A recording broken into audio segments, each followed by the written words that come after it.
Welcome back.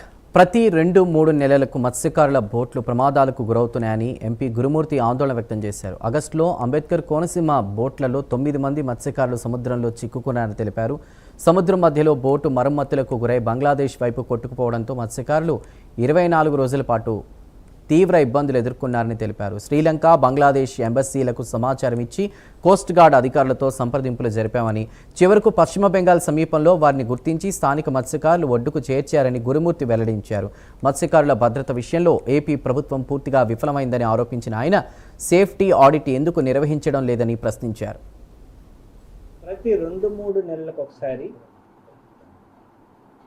మత్స్యకారులకు సంబంధించినటువంటి బోట్లు ఏదో ఒకటి ఎక్కడో ఒక దగ్గర సమస్య రావడం,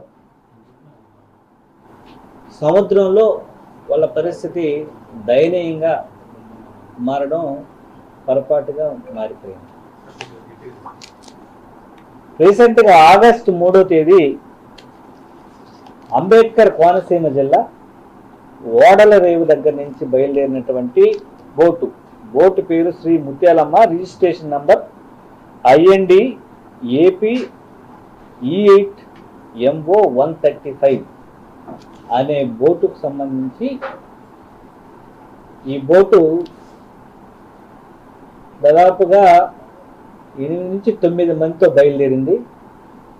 ఇది సముద్రం మధ్యలోకి వెళ్ళిన తర్వాత మరమ్మతులకు గురై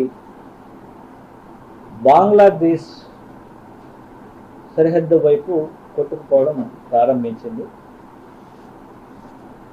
దాదాపుగా 20-24 రోజుల పాటు వాళ్ళ పరిస్థితి అత్యంత దయనీయంగా మారింది.